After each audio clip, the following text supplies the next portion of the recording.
Working title: The Night She Chose Humiliation Over Love. The chandeliers above shimmered like 1,000 tiny judgments. Laughter floated across the room like champagne bubbles, shallow and sparkling. People in tailored suits and glittering dresses clinked glasses of rosé, exchanging stories of stock options and yoga retreats. The room was alive, buzzing with vanity and veneer, exactly the kind of setting Marcus had hoped would remind his wife of their beginnings, of their shared hunger when they had nothing but each other. This night, the night of her 34th birthday, was supposed to be a tribute, a milestone, a testament to how far they had come. He had spent weeks coordinating the rooftop venue, renting heaters for the November chill, hiring her favorite jazz trio, and arranging for a private chef from Napa. Even the golden menu cards were printed with her initials embossed in rose gold, LR, for Lily Rowan. She used to cry over pancakes when he brought them home after overnight shifts. She used to trace the lines on his tired face and whisper, "We'll make it, babe. Just don't stop believing in us." But somewhere between the second mortgage and her promotion to VP of Strategy, Lily had stopped crying over pancakes. And Marcus, for all his loyalty, didn't see it happen until it was far too late. The first signs were subtle. The way she started correcting his grammar at dinner parties, laughing just a beat too long at texts from her coworker Brandon, who seemed to have a new story every day that you just had to hear. Then came the overtime. The closed laptop that still buzzed, the perfume that clung to her like a stranger's fingerprints. Still, Marcus stayed. Stayed because love isn't just about the good days. Stayed because they had survived harder winters. Stayed because he still remembered the sound of her voice when she believed in him. So tonight he went all in, one last time. He stood beside her as the candles were lit on the 4-tier cake. Cameras were out, her colleagues gathered, phones raised, ready for what they assumed would be a sweet kiss, a whispered thank you, maybe even a tear or two. Instead, Lily turned to Brandon. "This one's for you," she laughed, pulling out a small gift bag.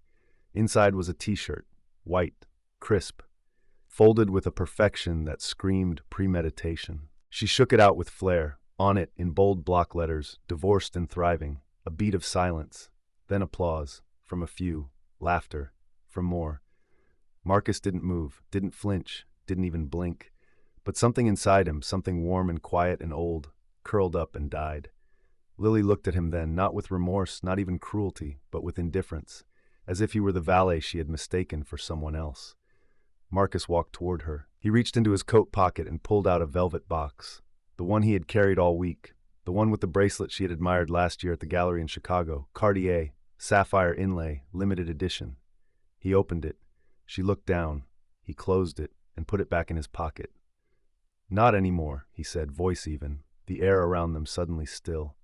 Then he turned, past the phones, past the stairs, past Brandon's smug grin, past the memories of pancakes and whispered promises, down the rooftop stairs, out into the cold, not running, not broken, just done. And the 157 missed calls, they started the moment he stepped into the taxi, but he never looked back, not once. Part 2, the cold doesn't burn when you're numb. Marcus didn't cry in the taxi. He didn't scream. He didn't text Theo.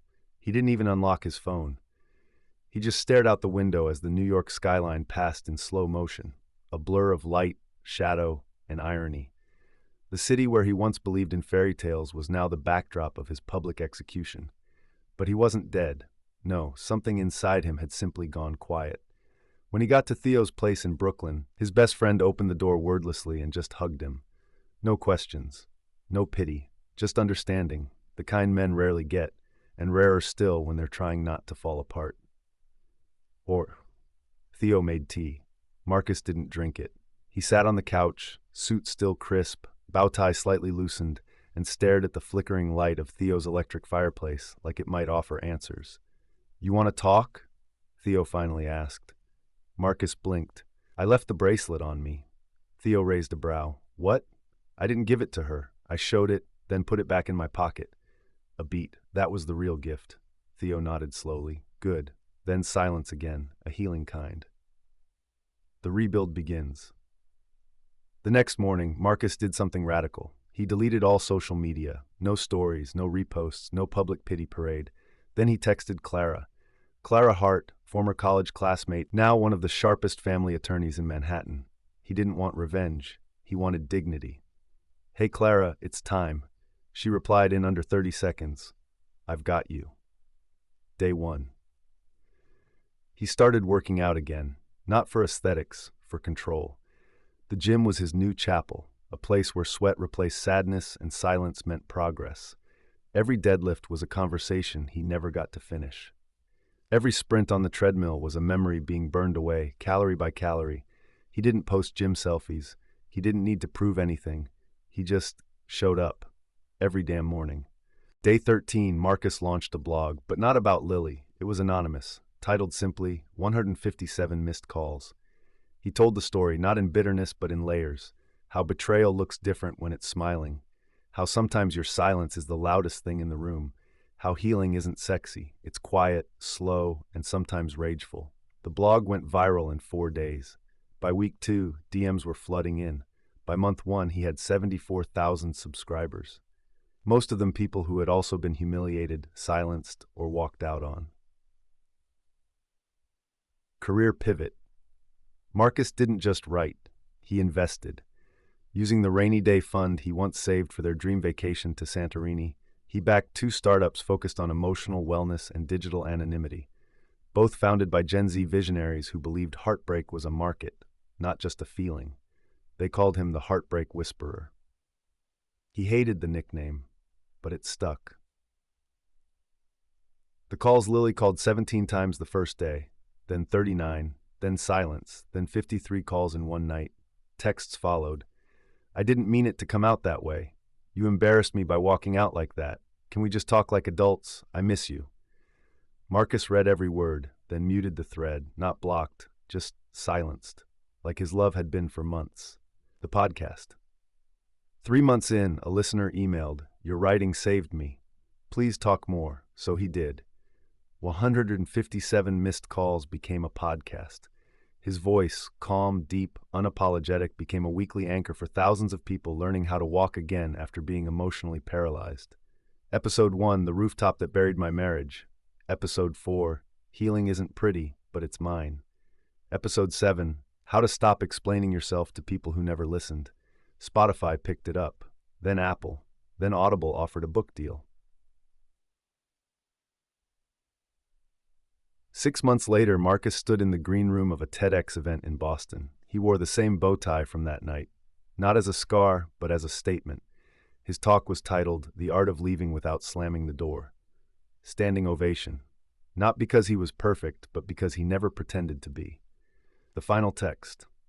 One day, Lily sent a photo, a mirror selfie. Her face looked tired, no filters, no caption, just the image. Marcus looked at it for 10 seconds, then deleted it. He didn't need closure. He was the closure. Part 3. Your pain is the reason someone else survived.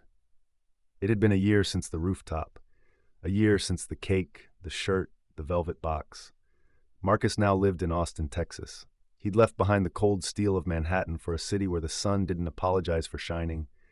He rented a loft above a used bookstore, surrounded by vinyl records, secondhand jazz, and silence that didn't hurt anymore. He still hosted the podcast, still wrote the blog, but something inside him had shifted. He no longer wrote for closure. He wrote for the ones who hadn't yet walked out. "Healing isn't a destination," he said once on episode 47. "It's the act of holding your own hand while you fall apart, and learning to squeeze it tighter each time." His words echoed in dorm rooms and divorce courts, in therapy sessions and 3 a.m. coffee shops. People didn't just listen, they leaned in. The letter that changed everything. One morning, Marcus opened an email. Subject line, "You don't know me, but you saved me."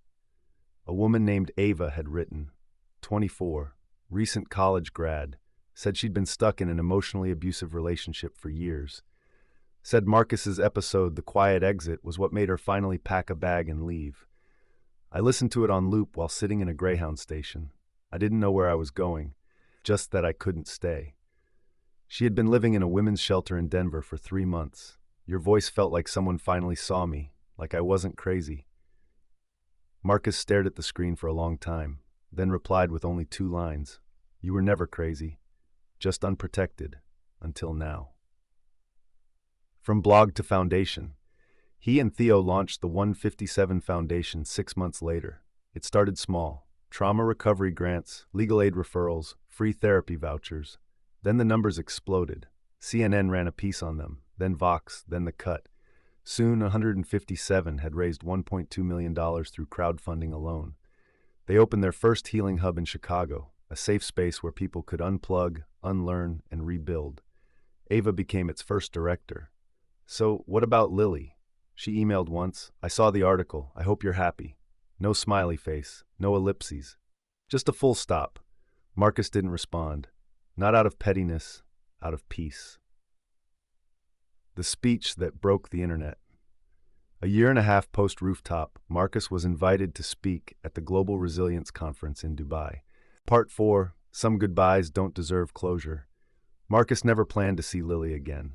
Not because he hated her, because he had simply outgrown the version of himself that needed her to understand. But life, in its uncanny timing, had other plans. It was a Wednesday. He was in LA for a recording session, prepping the 100th episode of 157 Missed Calls. The team had rented a studio near Silver Lake. Bright, minimalist, warm acoustics. As he stepped out to grab coffee, a voice called behind him.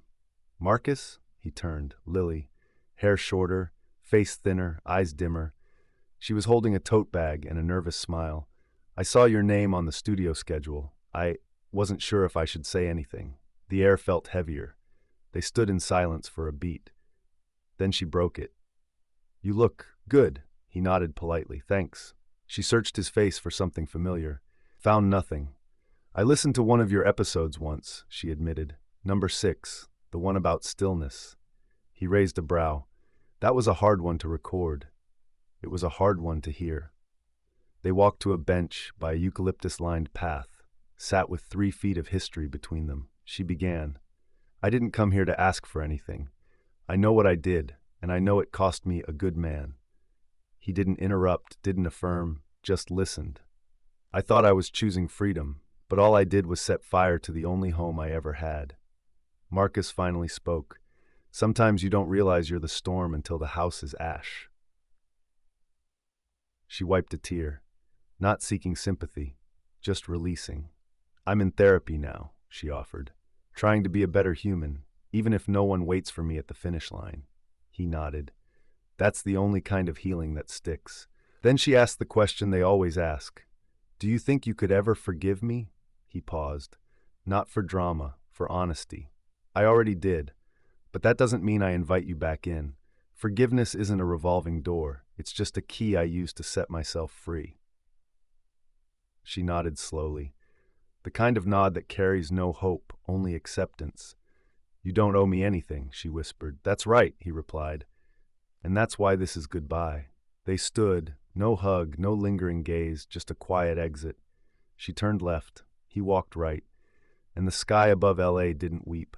Because not all endings are tragedies. Some are just necessary. Part 5, What Comes After Goodbye. Spring arrived quietly in Austin, not with fanfare or fireworks, but with long shadows, honeysuckle air, and a kind of warmth that seeped in rather than burst through. It had been 2 years since the rooftop party, and Marcus had become something unexpected, whole, not healed in some cinematic perfect sense, but aware. Soft where he had once hardened, still and steady in ways he had never known before. He no longer woke up thinking of her name, not even in anger. It had faded like background noise in a city you leave behind, occasionally familiar, never missed. What filled him now was different, tangible, real. A woman named Eliza. He met her at a bookstore event he was hosting. She raised her hand during the Q&A and said, "Do you ever worry that healing too much makes you unreachable?" That sentence stuck with him like a song lyric. Afterward, they talked. She was a trauma nurse, had seen people crack and rebuild in ways that textbooks never taught. Her laughter wasn't showy, but earned. Her eyes carried weight, not baggage. She didn't flinch when he said, "I lost myself in someone once, then found myself in the silence they left behind." She simply replied, "Then I guess we're both fluent in quiet." The slow burn. They didn't rush. No declarations, no love bombs. Instead, it was bike rides on Sunday mornings, rooftop Thai takeout, arguments about whether jazz needed lyrics, movie nights where they fell asleep halfway in. She didn't want to fix him. He didn't want to prove anything. That alone felt radical. A different kind of anniversary. On the second anniversary of the rooftop betrayal, Marcus didn't remember until the evening. He and Eliza were walking the trails around Town Lake when she asked, "What made you start all this?" He paused, looked at the water, then said, "A moment that felt like the end of me turned out to be the beginning of everything that mattered." A letter never sent back home. He opened a drawer, pulled out a sealed envelope labeled, "For when you're ready." He had written it a year ago, to Lily, to himself, to the boy who once begged for love he no longer needed. He read it once more, then threw it in the fire. The flames curled it into nothing. Some closure isn't about sending the letter. It's about knowing you never needed to. The world moves forward. Marcus published a book, not a memoir, a guide. Title, After the Silence, Rebuilding Without Rage. It hit #1 on Amazon's self-help chart, not because it was viral, because it was honest. Bookstores across the country hosted signings. At each one, someone cried, someone whispered, "Thank you for putting words to what I couldn't say." Someone handed him a photo of a family reunited, or a journal with dog-eared pages, or a note that simply said, "Still here." He never got used to it. He just remained grateful. The proposal. It wasn't planned. One rainy night, Marcus and Eliza were sitting on the kitchen floor eating microwave popcorn and listening to Otis Redding. She looked at him and said, "I don't need forever promises. I just need everyday honesty." He smiled, stood, walked into the bedroom, and came back with a ring. No speech, no big moment. Just one question. "Will you keep choosing me, even when I forget how to choose myself?" She didn't cry.